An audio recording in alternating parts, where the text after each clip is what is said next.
Assalamualaikum warahmatullahi wabarakatuh. Waalaikumsalam warahmatullahi wabarakatuh. Alhamdulillah wassalatu wassalamu ala sayyidina Rasulillah sayyidina wa maulana Muhammad ibn Abdullah wa ala alihi wa sahbihi wa mawala. La haula wa la quwwata illa billah, amma ba'du. Bapak-bapak, ibu-ibu, saudara-saudara kaum muslimin rahimakumullah. Pada pertemuan yang lalu sudah saya jelaskan bahwa hidup selalu berakhir dengan kematian. Apabila datang kematian menimpa seseorang, datanglah kiamat baginya. Itu yang disebut dengan kiamat kecil. Hakikatnya mati adalah perpindahan dari kehidupan di dunia ini menuju kehidupan di alam barzakh. Menunggu kita di alam barzakh sampai datangnya saat kiamat. Entah 10 tahun, entah 100 tahun, entah 1000 tahun, hanya Allah saja yang maha tahu. Adapun orang-orang beriman yang melakukan amal kebajikan dalam kehidupan di dunia ini, masa penantian yang lama di alam barzakh buat mereka sebentar saja. Tetapi bagi orang-orang kafir yang ingkar, yang tidak beriman kepada Allah, yang hidup di dunia cuma menumpuk-numpuk dosa, tentu penantian di alam barzakh akan merupakan waktu yang sangat lama. Bukankah dalam kehidupan kita waktu itu memang relatif? Contoh misalnya, bagi pemuda-pemudi yang sedang duduk asyik memadu cinta, waktu 4-5 jam saja rasanya cuma 4-5 menit. Tenggelam oleh keasyikan. Tapi buat orang yang berbaring di rumah sakit, meratap di balik-balik apa itu tembok derita kata lagu, di balik dinding-dinding penjara, sehari bagai seminggu, seminggu rasa sebulan, sebulan boleh jadi rasa setahun. Penantian yang sangat lama. Kapan kiamat itu akan datang? Ini rahasia Allah. Jangankan kita yang orang awam, baginda Nabi sendiri tidak diberitahu oleh Allah kapan kiamat itu akan terjadi. Tetapi sungguh pun demikian, banyak hadis-hadis yang menjelaskan ciri atau tanda-tanda datangnya kiamat.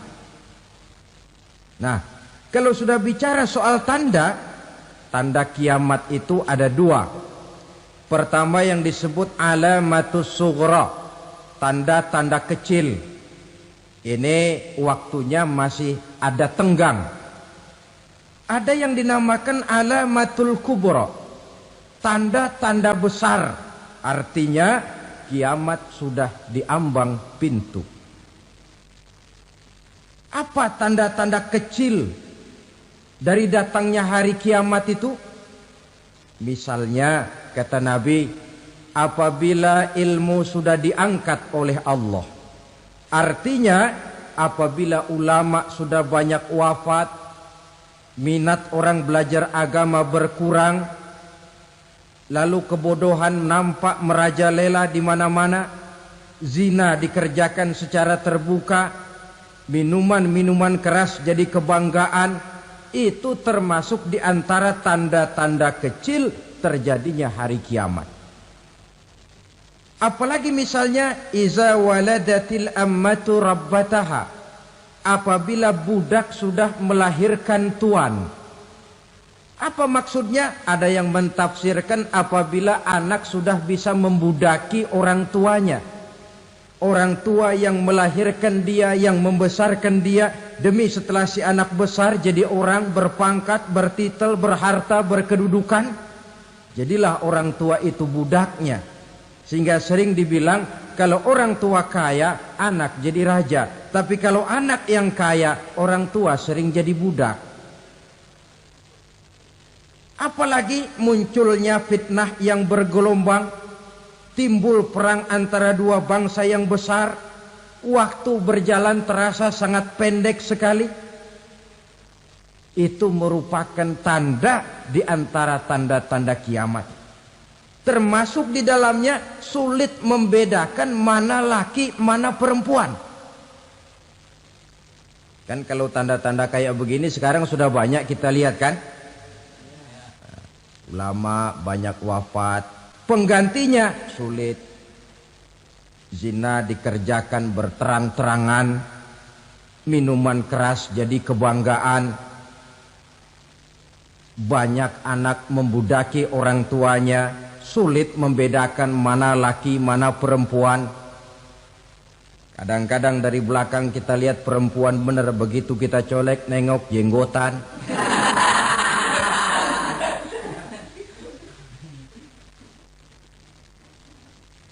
Ini termasuk tanda-tanda kecil. Masih ada tenggang sampai akan terjadinya kiamat itu.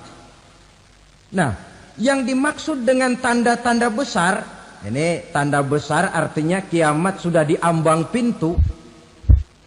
Pertama, matahari terbit dari sebelah barat. Apabila matahari sudah terbit dari arah sebelah barat, tertutuplah sudah pintu taubat. Bersabda Nabi kita, la taqumus sa'atu hatta tatlu'a syamsu min maghribiha. Tidak akan datang hari kiamat sampai matahari terbit dari arah sebelah barat. Fa iza tala'at, manakala matahari telah terbit dari arah sebelah barat, wara'ahan nasu, manusia banyak menyaksikan itu, amanu ajma'un, mereka pun lalu beriman. Yang tadinya kafir, yang tadinya ingkar, yang tadinya membangkang, setelah melihat matahari terbit dari sebelah barat, buru-buru beriman, berlomba-lomba mengucap dua kalimat syahadat. Tapi apa yang terjadi? Kata Nabi, wadzalika hina la yanfa'u nafsan imanuha lam takun amanat min qabl. Hari itu adalah hari yang iman sudah tidak berguna lagi bagi seseorang apabila sebelumnya memang dia tidak pernah beriman. Au kasabat fi imaniha khaira, atau beriman tetapi tidak pernah melakukan kebajikan di dalam keimanannya itu. Hari yang sudah kasib, hari yang sudah terlambat, beriman tidak akan ada gunanya lagi. Ini pelajaran buat kita. Sebelum sang surya terbit dari sebelah barat, sebelum nafas sampai di tenggorokan, artinya pintu taubat masih terbuka. Kalau dua hal itu sudah terwujud, nafas sudah sampai di kerongkongan atau matahari sudah terbit dari arah sebelah barat, tertutuplah sudah pintu taubat. Tak ada lagi gunanya pangkat, jabatan, harta, bahkan beriman pun dalam suasana macam itu. Too late, kata orang Kulon. Sudah terlambat. Matahari terbit dari arah sebelah barat. Itu tanda besar, artinya kiamat sudah di ambang pintu. Lalu apalagi tanda besar? Munculnya Dajjal. Dajjal artinya pendusta-pendusta yang menyesatkan manusia. Ada dua macam Dajjal, saudara. Ada Dajjal kecil. Ini Dajjal kelas teri. Kalau ini sejak zaman Rasulullah sudah ada itu. Tiap zaman ada. Di zaman Rasulullah misalnya ada yang bernama Aswad al-Unsi dari Yaman. Ada yang namanya Musailamah Al-Kazzab dari Yamamah. Ada yang namanya Ibnu Sayyad dari Madinah. Ini dajjal-dajjal di zaman Rasul. Musailamatul Kazzab memproklamirkan diri jadi nabi dia. Di zaman Rasul masih hidup. Ini dajjal zaman Nabi. Di zaman sahabat muncul dajjal-dajjal. Di zaman kita sekarang ini dajjal-dajjal pun gentayangan. Dajjal-dajjal kelas teri. Kerjanya mendustakan manusia, menyesatkan manusia, memalingkan manusia dari jalan yang benar dan diridhoi oleh Allah Subhanahu wa taala. Adapun yang merupakan tanda besar dari datangnya kiamat, dajjal-dajjal kelas kakap. Pembohong-pembohong besar yang menyesatkan masyarakat manusia berpaling dari jalan Allah mengikuti jalan mereka. Apa sih ciri dajjal itu? Kata Nabi dalam hadis Bukhari Muslim, "Innad dajjala", sesungguhnya yang namanya dajjal itu yakhruju, satu saat akan muncul mendekati hari kiamat. Wa inna ma'ahu ma'an, si dajjal ini membawa air. Wa naran, dan juga membawa api. Dua simbol. Di tangan yang satu dia bawa air, di tangan yang satu dia bawa api. Wa ammal ladzi yarahu an-nasu ma'an fanarun. Adapun yang orang banyak lihat air, hakikatnya adalah api. Yang dilihat api, hakikatnya adalah air. Oleh sebab itu, kalau api yang ditawarkan, ambillah air. Kalau air yang ditawarkan, pilihlah api. Maksudnya apa ini? Ini bahasa simbol, saudara-saudara. Dajjal bicaranya seolah-olah untuk kepentingan manusia, menawarkan surga. Surga yang dia tawarkan hakikatnya neraka. Hai manusia, kalau kau mau bahagia, jangan dekat-dekat dengan agama. Solat itu tidak efektif dan efisien, tidak produktif dari segi ekonomi itu. Menghadiri majelis taklim cuma buang-buang waktu. Tahajud, tasbih, tahlil, baca Quran, apa itu? Pekerjaan mubazir saja. Hidup ini cuma sekali, masa yang cuma sekali, manfaatkan dengan sebaik-baiknya. Mumpung, dibawanya sifat mumpung tetapi dalam pengertian yang sangat negatif. Bicaranya seolah-olah untuk kepentingan manusia, tetapi sebenarnya menjerumuskan manusia. Menawarkan air, tapi sebenarnya api. Menawarkan api, tapi hakikatnya air. Buat apa kamu sholat? Buat apa kamu bayar zakat? Buat apa kamu puasa? Surga yang dicanangkan dajjal, hakikatnya neraka. Neraka yang digambarkan dajjal, pada dasarnya adalah surga. Jadi memutarbalikkan fakta itu kerjaan dajjal. Yang hak jadi batil, yang batil dibilang hak, yang benar jadi salah, yang salah malah jadi benar. Tuntunan disuruh jadi tontonan, tontonan malah menjadi tuntunan. Itu pekerjaan dajjal profesinya. Zamannya Nabi Adam, dajjalnya kan iblis. Betul? Betul. Apa sih rayuan iblis itu? Allah setelah menciptakan Nabi Adam kan bilang, Adam, kau dan istrimu Hawa tinggal di surga ini. Seluruh fasilitas yang ada di surga persilahkan kau nikmati. Satu yang tidak boleh, jangan coba-coba dekati pohon khuldi. Dekat saja jangan, apalagi sampai memetiknya. Datang dajjal yang namanya iblis ini. Adam, kamu tahu nggak kenapa tidak boleh makan buah khuldi? Ya nggak tahu, pokoknya saya dilarang. Bodoh kamu Dam. Khuldun artinya kekal. Kalau kamu makan itu buah, kau akan kekal di surga buat selamanya. Allah tidak kepengen, maka dilarang kamu makan buah khuldi. Kalau kau ingin kekal di surga Adam, makan saja. Saya bicara begini ini untuk kepentingan kamu Adam. Ini kan ciri-ciri Dajjal. Bicaranya sih seolah-olah untuk kepentingan Nabi Adam, hakikat sebenarnya menjerumuskan Nabi Adam supaya ingkar dan melanggar larangan dari Allah Subhanahu wa ta'ala.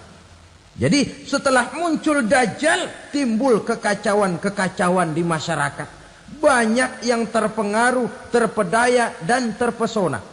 Termasuk mereka yang memproklamirkan diri jadi nabi. Mereka yang memproklamirkan diri jadi rasul di zaman sesudah Rasulullah wafat, itu adalah Dajjal-Dajjal.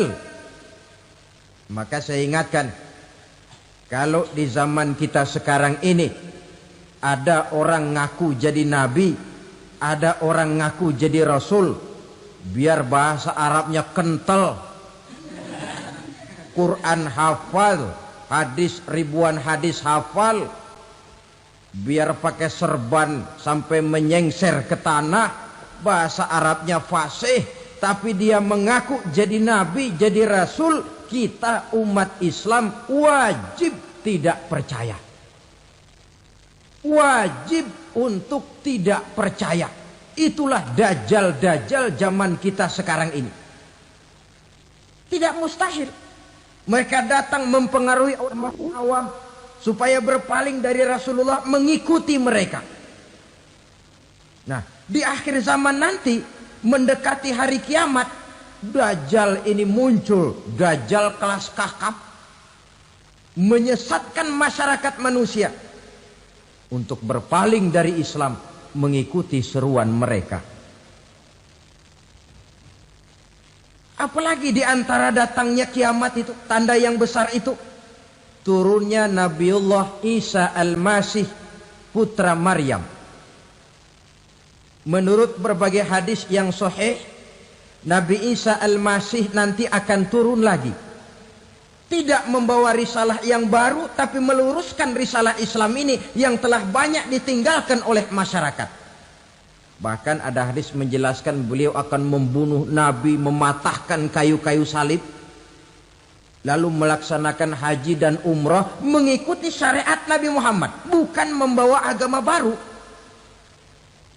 Menjadi semacam mujaddid, reformer, menyelamatkan manusia dari bisikan Dajjal. Bahkan ada riwayat yang menjelaskan bahwa Nabi Isa berhasil mengalahkan Dajjal, mengembalikan masyarakat manusia kembali kepada ajaran Islam yang datang dari Allah, dibawa oleh Rasulullah sallallahu alaihi wasallam.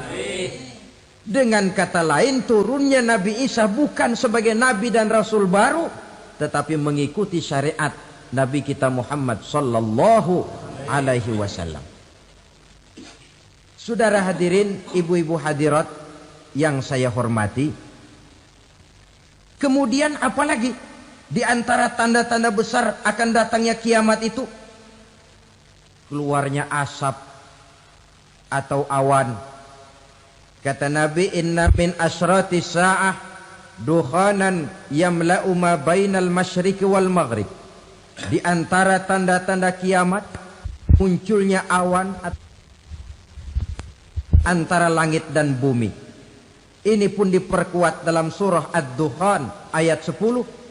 Fartaqib yauma ta'tis sama bidukhanin mubin fayughshan nas hadza azabun alim. Bagi orang-orang yang beriman, mereka biasa-biasa saja. Tapi bagi orang kufur, datangnya asap dan awan ini merupakan azab yang kelewat pedih. Barangkali sedikit mendekati gambaran tentang azab yang pedih ini, saya ingatkan alam pikiran kita kepada peristiwa yang belum lama terjadi. Pernah dengar berita bocornya reaktor nuklir di Chernobyl, Uni Soviet? Pernah dengar? Nah. Bocornya reaktor nuklir di Chernobyl yang mengakibatkan ratusan bahkan sangat mungkin ribuan nyawa. Cuma satu reaktor. Bagaimana kalau seluruh cadangan nuklir yang dimiliki oleh para negara adik kuasa ini diledakkan? Bahkan yang konon menurut catatan cadangan nuklir yang dimiliki bersama oleh Amerika dan Rusia sekarang ini sudah sanggup memusnahkan 6 miliar manusia. 1,5 kali lebih banyak dari jumlah manusia yang nongkrong di permukaan bumi ini. Saudara-saudara hadirin yang saya hormati, lalu saat mendekati hari kiamat, apalagi tandanya? Setelah Nabi Isa wafat, pada saat turunnya yang kedua kali, lalu Allah meniupkan angin sejuk.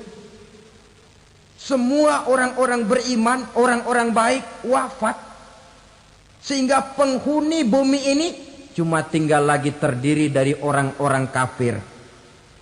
Tidak ada lagi di bumi ini yang bisa mengucapkan Allah.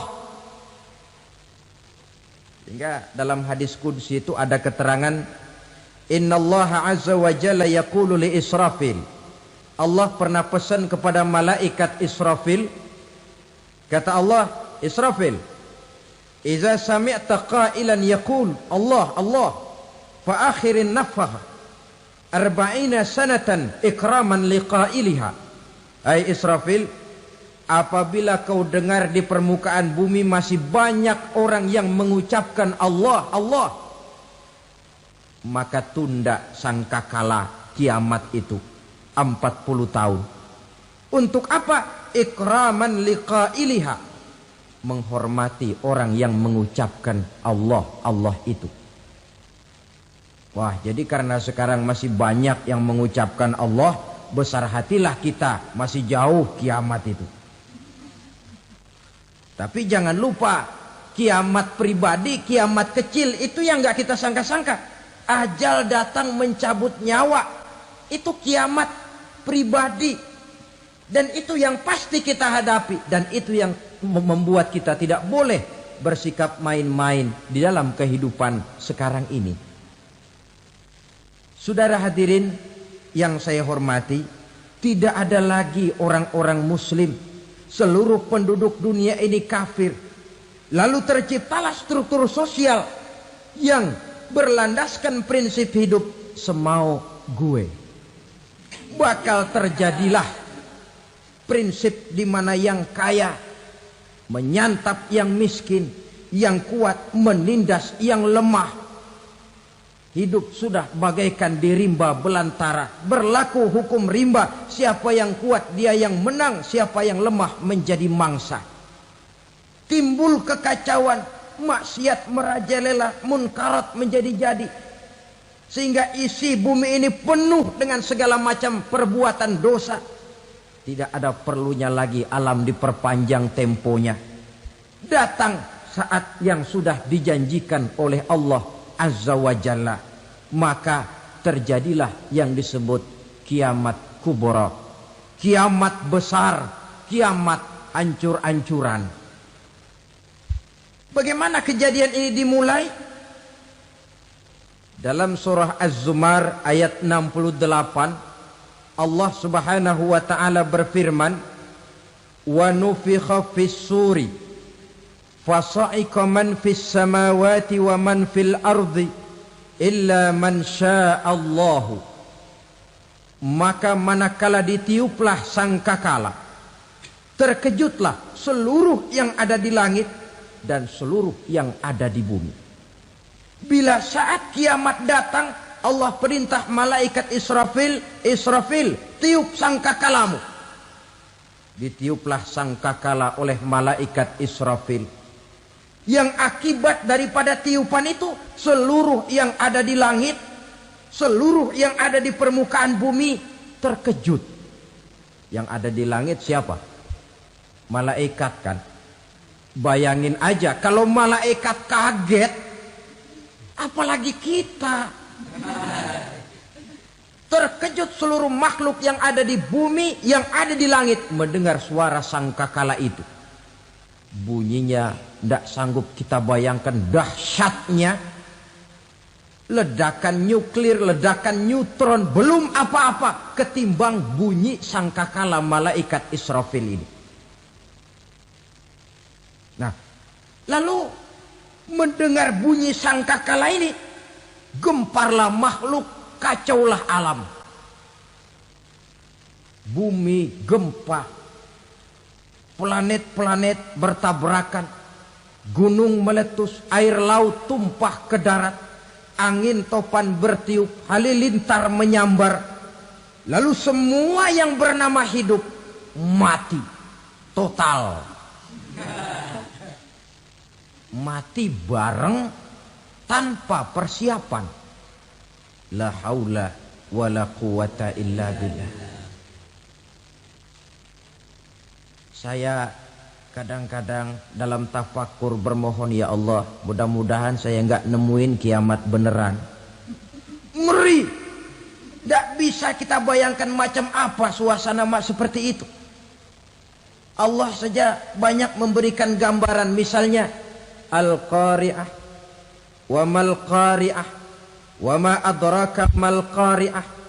Kejadian yang menggemparkan. Tahukah kamu apa kejadian yang menggemparkan itu?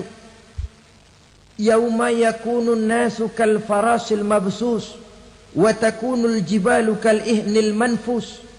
Pada saat itu manusia berterbangan bagai kupu-kupu. Gunung berterbangan seperti kapas ditiup angin. Gunung saja macam kapas, konon lagi manusia. Kematian total, mulai semut sampai gajah mati, jin mati, iblis mati, malaikat mati. Malaikat saja mati. Saudara hadirin yang saya hormati, kematian total yang tanpa persiapan. Orang bilang, Pak, kalau mati bareng begitu yang repot malaikat maut dong ya. Cabut sana, cabut sini. Itu kalau menurut logika kita, mestinya begitu menurut logika. Tapi logika juga yang nggak perlu serepot itu. Sebab untuk mematikan listrik di wilayah DKI, di wilayah Jakarta, nggak perlu tiap rumah didatengin, matiin, ya lama.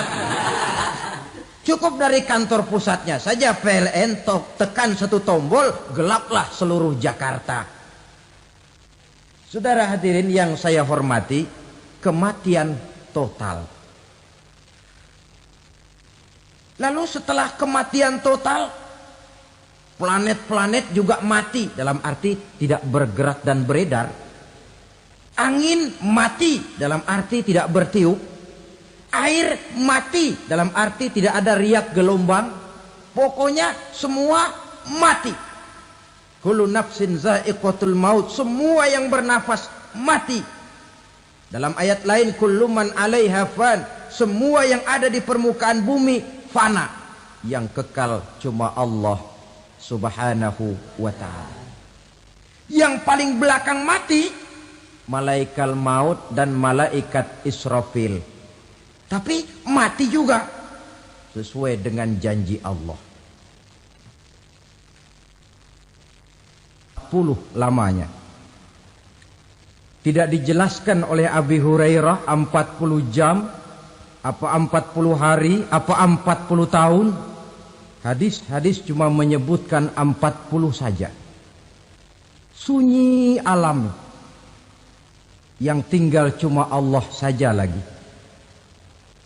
Ketika itu Allah berseru-seru, katanya, limanil mulkul yauma. Siapa para penguasa hari ini? Mana itu raja-raja dan penguasa yang dulu mengaku jadi Tuhan? Fir'aun. Mana Fir'aun sekarang? Yang dulu jadi raja, merasa berhasil, sombong, lalu tidak mau turun-turun dari kekuasaannya, sampai kepada puncak kekurang ajarannya mengangkat diri jadi Tuhan. Mana itu Fir'aun? Namrus. Mana sekarang Namrus? La ilaha illa ana. Ternyata tidak ada Tuhan lain selain daripada aku, kata Allah. Proses kemudian, saudara-saudara, turunlah hujan dari langit. 40 lamanya hujan itu. Tidak jelas juga 40 jam apa 40 hari. Setelah air turun membasahi, datanglah tiupan sangkakala yang kedua.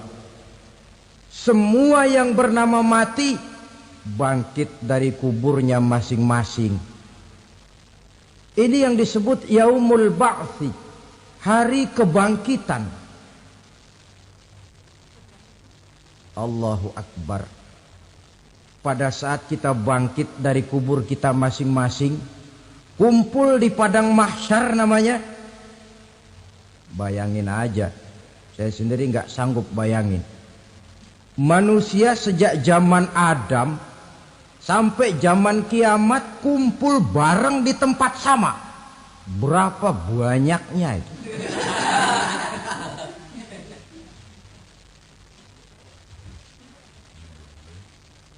Dan yang luar biasa menurut satu riwayat, pada saat bangkit itu, Masya Allah, roman muka kita berubah. Disesuaikan dengan amalan kita waktu di dunia ini. Barang siapa yang waktu di dunia amalannya itu amalan tikus, di akhirat nanti dia bangkit dari kubur, mukanya seperti muka tikus. Gagah betul badannya, tapi mukanya seperti tikus. Kenapa? Amalannya waktu di dunia seperti amalan tikus. Apa amalan tikus itu? Suka ngegeragoti barang yang sudah disimpan rapi-rapi. Orang sudah simpan uang rapi-rapi, simpan perhiasan rapi-rapi, digeragoti oleh tikus. Maling-maling, pencoleng-pencoleng, koruptor-koruptor. Itu nanti di akhirat nanti kita lihat mukanya seperti muka tikus. Oh ini waktu di dunia suka nyolong,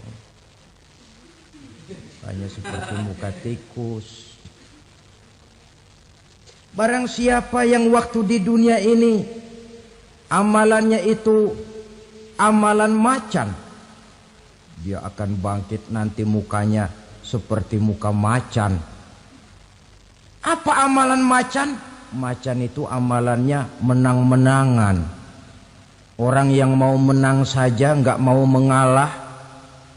Coba lihat di hutan. Kenal hutan nggak? Di hutan, raja hutan di mana-mana pasti macan. Betul kan? Betul. Padahal hutan belum pernah bikin pemilihan umum. Tapi macan tidak peduli ada pemilihan umum apa tidak, pokok saya raja. Sebab apa? Macan jadi raja itu bukan karena benar, tapi karena kuat jadi raja. Setelah dia jadi raja, rakyat hutan yang mesti dilindungi malah dimakan oleh raja macan. Kambing rakyat hutan dimakan oleh macan. Ayam rakyat hutan dimakan oleh macan. Itu nanti kita lihat di akhirat itu mukanya seperti muka macan, gagah betul. Lalu barang siapa yang di dunia ini amalannya itu seperti amalan anjing, nanti dia punya muka seperti muka anjing. Apa amalan anjing? Pertama, anjing itu kalau disuruh jaga rumah, dia tidak bisa membedakan mana maling, mana tamu. Biar yang datang maling, kalau bawa tulang, anjing kalem. Yang kedua, anjing itu akan setia kepada siapa saja yang memberinya roti. Siapa yang memberinya roti, itulah majikannya. Apa kata majikannya, pasti dia laksanakan. Soal benar atau salah dia tidak peduli. Setelah anjing dapat roti, dia tidak punya pilihan lain kecuali bilang, abdi mah kumaha juragan wae ayeuna mah.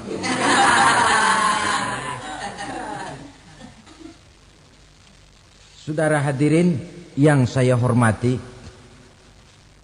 berkumpul di padang mahsyar, tiap orang sibuk dengan persoalannya masing-masing. Matahari waktu itu didekatkan oleh Allah. Panas luar biasa. Ada yang saking panasnya itu mencucurkan peluh keringat sampai sebatas mata kakinya. Ada yang keringatnya sampai sedengkulnya. Ada yang keringatnya sampai sepusatnya. Ada yang keringatnya mengalir sampai sebahunya. Ada yang kelelap oleh keringatnya sendiri. Sementara orang di sampingnya enggak apa-apa. Bergantung lagi amalan dia waktu di dunia ini. Saudara-saudara, sebagian orang dalam kepanikan padang mahsyar berombong-rombong datang mereka menghadap Nabi Adam. Ya Adam, anta abal bashar. Hai Adam, Tuhan adalah bapak moyang manusia. Kami sebentar lagi akan disidang, dimintakan pertanggungan jawab. Tolonglah kami, hai Adam. Kata Nabi Adam, jangankan nolongin sampean, saya sendiri tanggung jawab di hadapan Allah ketika dulu tidak boleh makan khuldi, saya serobot. Sudahlah, urus diri masing-masing saja, nafsi. Begitu kata Nabi Nuh, begitu kata Nabi Ibrahim. Tiap orang bertanggung jawab sendiri-sendiri. Ketika itulah saudara-saudara, nikmatnya menjadi umat Nabi besar Muhammad sallallahu alaihi wasallam. Sebab apa? Walaupun menurut abjad kita ini umat paling belakang, paling belakang kita ini toh, karena Nabi Muhammad adalah Nabi akhir, tapi akan dihisap lebih dulu, lewat di atas sirat lebih dulu, masuk surga lebih dahulu ketimbang umat-umat belakangan. Ketika Rasul mendekati ajal, beliau tanyakan itu kepada malaikat Jibril.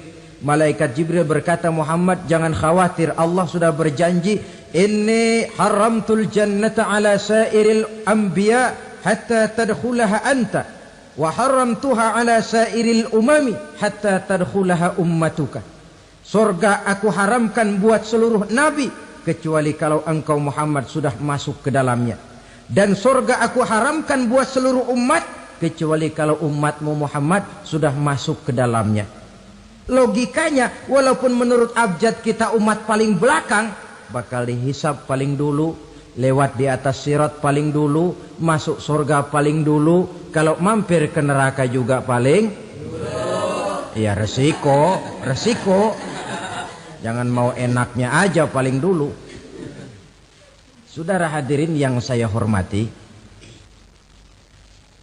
setelah masa kebangkitan itu jangan dikira begitu bangkit langsung diperiksa.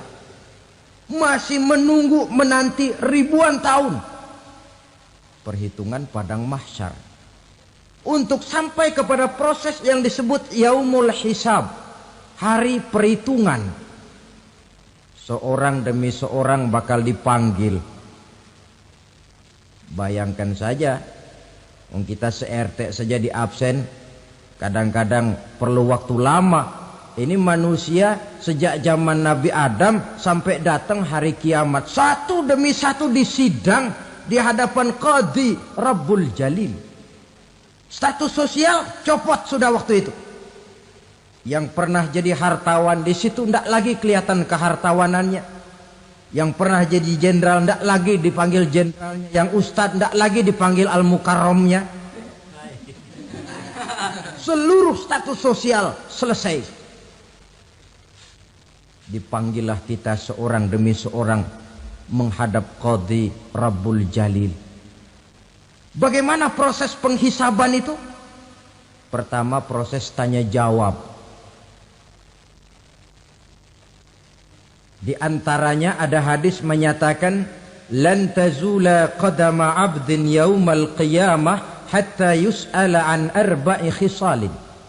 Besok di hari kiamat tidak akan bergeser telapak kaki seorang hamba sampai dia ditanya lebih dulu tentang 4 persoalan.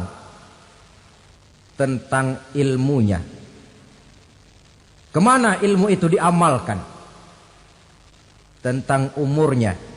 Di mana umur itu dihabiskan? Tentang masa mudanya. Kemana masa muda itu dipakai? tentang hartanya, dari mana harta itu didapat dan kemana harta itu dibelanjakan. Ini termasuk proses tanya jawab. Jadi kalau istilah pengadilan dunia, nama Fulan bin Fulan. Kamu waktu di dunia diberikan umur panjang untuk apa? Pernah mengalami masa muda, kemana kau habiskan masa remajamu? Kau diamanahkan ilmu, dengan apa ilmumu kau amalkan? Kau diberikan harta, dari mana harta kau dapat, kemana kau belanjakan? Tak seorang pun yang bisa mungkir. Sebab apa? Dikala itu yang menjadi saksi bukan orang. Yang menjadi saksi adalah seluruh anggota badan kita.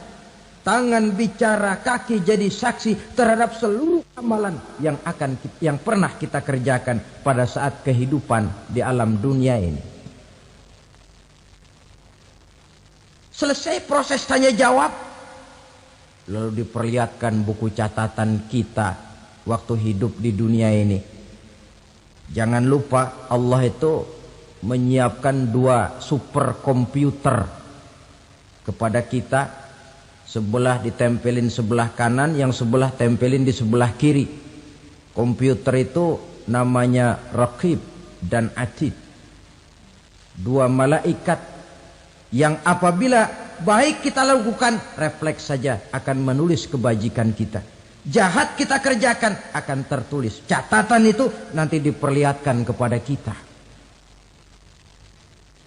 Waduh, alangkah malunya pada saat diperlihatkan catatan kita, buku rapot kita merah melulu.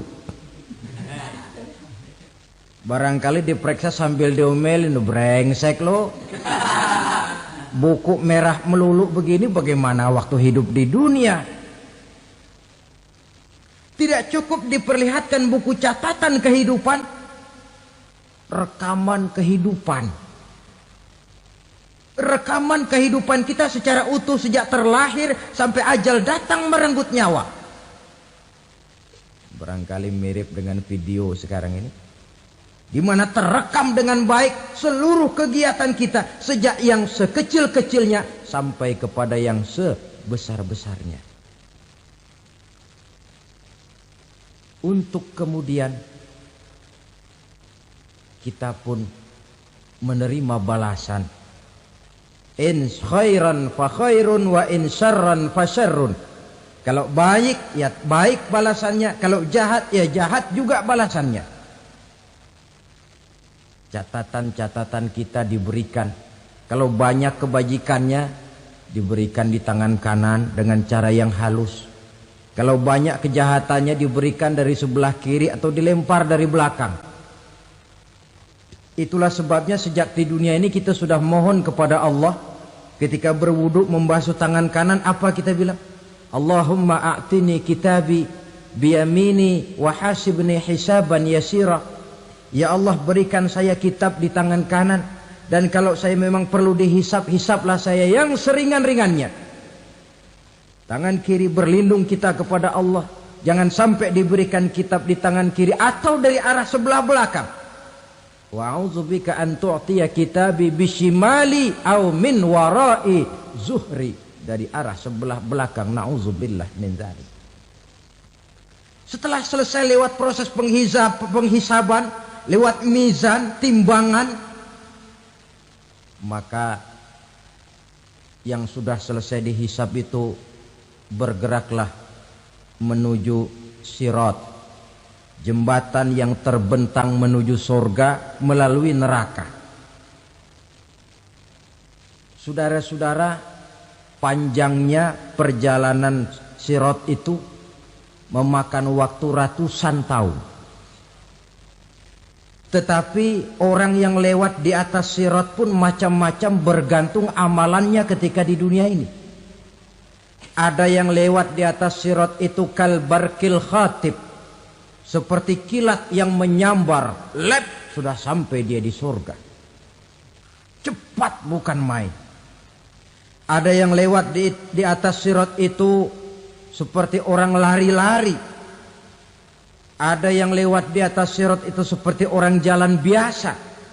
Ada yang sambil merangkak, ada yang sambil ngesor, ada yang sambil gelayutan, ada yang selamat sampai ke ujung ke surga, ada yang tergelincir jatuh masuk ke dalam neraka, bergantung amalannya dalam kehidupan di dunia sekarang ini. Tiap kita akan melewati yang namanya sirat ini. Saudara-saudara kaum muslimin yang saya hormati,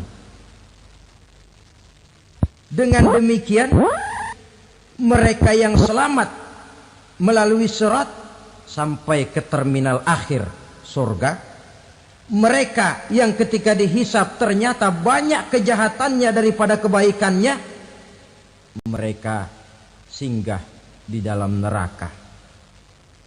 Nah, adapun orang-orang yang beriman menurut ayat Quran dan hadis Nabi itu nanti ada bermacam-macam.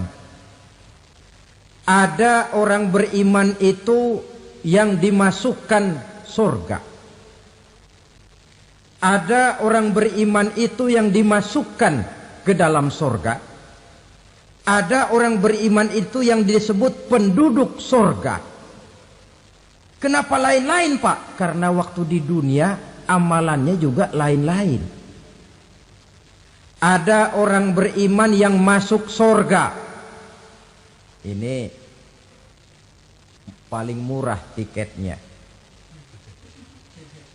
Mau masuk surga? Kata Nabi begini, ma min abdin qala la ilaha illallah thumma mata ala dhalik illa dakhalal jannah. Kalau seorang hamba sudah mengucap dua kalimat syahadat, dia yakin dengan kebenaran kalimat itu sampai matinya, orang itu akan masuk surga. Abi Dzar yang waktu itu diajak bicara heran, ya Rasul kok gampang betul? Iya, walaupun orang itu mencuri, iya, walaupun orang itu berzina, iya, biar dia mencuri, biar dia berzina, kalau dia sudah mengucap dua kalimat syahadat, dia yakin dengan kebenaran kalimat itu sampai matinya, itu orang akan masuk surga. Jadi masuk surga cukup dua kalimat syahadat, yakin sampai mati, masuk surga. Itu perkara masuk. Tapi kalau pertanyaannya diterusin, masuknya kapan, Pak? Nah, ini lain lagi urusannya. Sebab ada yang masuknya itu langsung, ada yang mampir dulu. Di sana tempat cuma dua, kalau tidak surga, neraka. Mau ke surga tapi mampir dulu, yang mampirnya jelas di neraka. Kenapa? Dalam hadis qudsi ada riwayat, nanti itu di akhirat, setelah Allah selesai mengatur penduduk surga masuk surga, yang neraka masuk neraka, Allah berkata kepada malaikat Malik, malaikat Malik, labaik ya Allah, itu bajingan-bajingan tengik, manusia-manusia durjana yang waktu di dunia tidak mau sujud, jauh dari ulama, gemar melakukan yang munkarat dan maksiat, hidup di tengah masyarakat selalu jadi bibit keonaran, kufur, sudah masuk neraka semua. Sudah ya Allah. Nah, kalau sudah, coba sekarang kamu masuk, Malik. Saya, iya, masuk neraka. Mau apa ya Allah?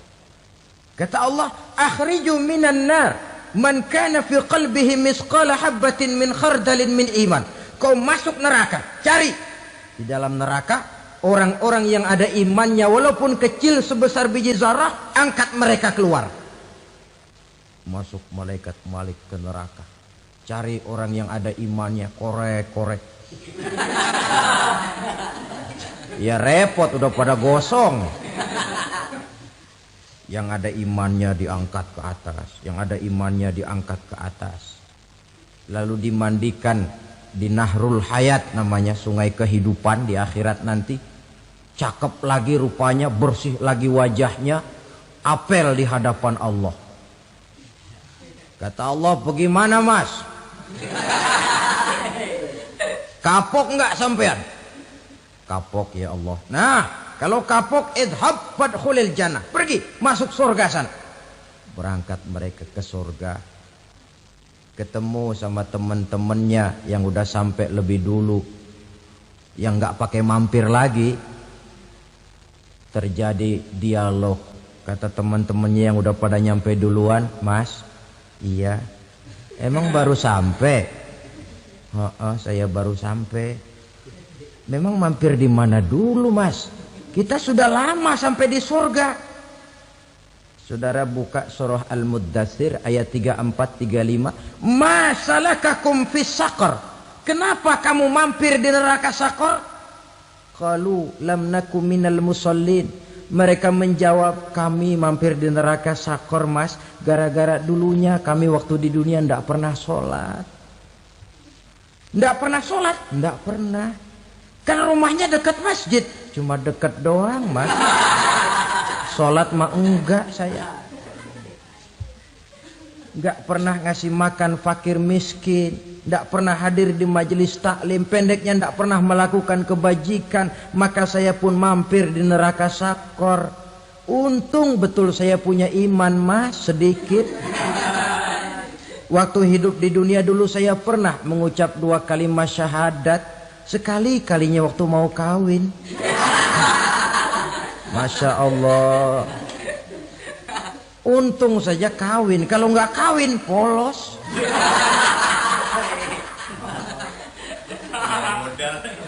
Itu juga pengulu sudah setengah mati ngajarin. Asyhadu alla, asyaduaan, asyaduaan.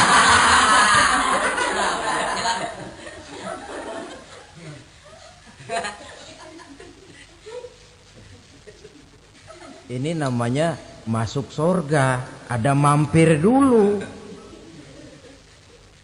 Ada pula orang mukmin itu yang dimasukkan surga. Namanya dimasukkan kan terima beres.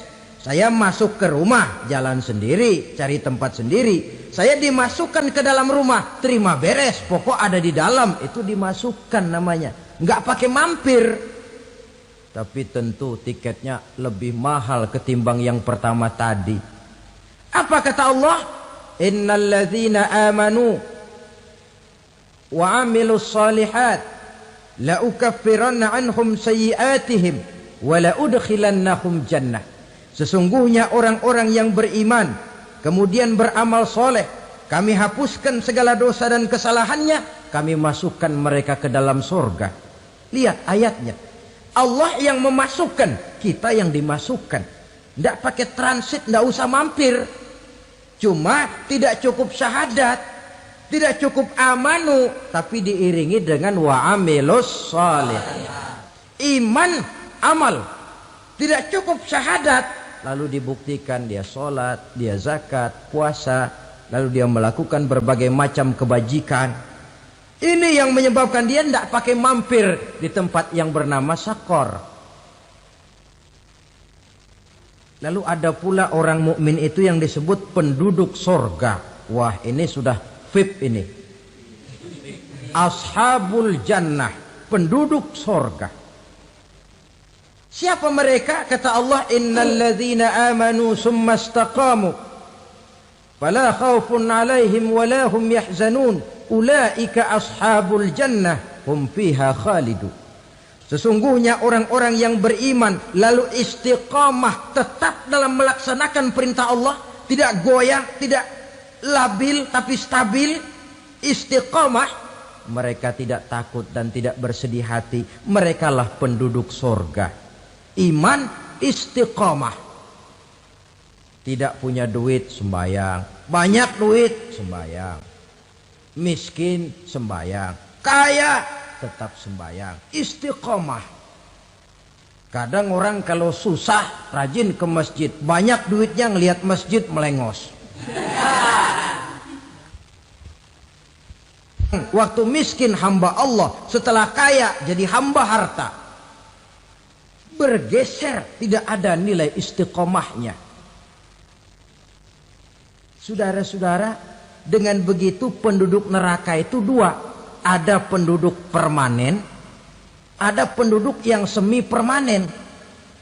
Yang semi permanen orang-orang beriman yang mempunyai dosa besar. Mereka masuk ke neraka untuk menerima azab sesuai dengan dosanya. Bila selesai masa azab itu, mereka akan diangkat untuk ditempatkan kembali ke dalam surganya Allah Subhanahu wa ta'ala. Nah, dikala itulah saudara-saudara, ada yang disebut syafaat dari Rasulullah Sallallahu Alaihi Wasallam. Tapi tentu jangan lupa, syafaat ini ibarat kain menambal dia. Kita punya kain bolong-bolong sedikit, syafaat yang menambal. Solat kita ada kurang dikit, sedekah kita ada campur riak dikit, amalan kita ada tidak karena Allah dikit, kita berharap syafaat. Jadi biarlah kain masih bolong-bolong, yang penting punya kain. Tapi kalau kainnya tidak ada, yang ditambal apanya? Solat tidak, puasa tidak, zakat tidak, berharap syafaat saja. Ya, terlalu berlebihan itu. Saudara hadirin yang saya hormati, apabila selesai proses penghisaban, proses penghitungan, maka dikala itulah manusia terbagi dalam dua kelompok besar. Fariqun fil jannah wa fariqun fis sa'ir. Sekelompok orang-orang beruntung yang masuk ke dalam surga, dan sekelompok lagi masuk ke dalam neraka. Akan memakan waktu untuk menceritakan sifat surga dan neraka, tapi insya Allah pada kesempatan pertemuan lain saya sampaikan. Namun sebagai gambaran umum cukuplah saya sampaikan sebuah hadis qudsi. Allah jelaskan, a'dadtu li'ibadiyas salihin ma la aynun ra'at wa la uzunun sami'at wa la khatara fi qalbil bashar. Aku sediakan buat hamba-hambaku yang soleh, yang tidak pernah terlihat oleh mata, tidak pernah terdengar oleh telinga, dan belum pernah terdetik dalam hati manusia. Jadi kenikmatan surga belum pernah dilihat mata, belum pernah didengar telinga, belum pernah terdetik dalam hati. Pedihnya azab neraka belum pernah terlihat mata, belum pernah terdengar telinga, belum pernah terdetik dalam hati. Saudara hadirin yang saya hormati, oleh karena itu sebagai uraian akhir daripada kiamat ini, marilah sama-sama kita memanfaatkan hidup dengan sebaik-baiknya, supaya jangan timbul penyesalan di hari kemudian nanti. Mudah-mudahan kita seluruhnya diselamatkan Allah dari azab neraka dan mendapat surga dan ridhonya. Sekian dan demikianlah pertemuan kita kali ini. Terima kasih banyak atas segala perhatian. Mohon maaf atas segala kekurangan. Usikum wa nafsi bitaqwallah. Wassalamualaikum warahmatullahi wabarakatuh.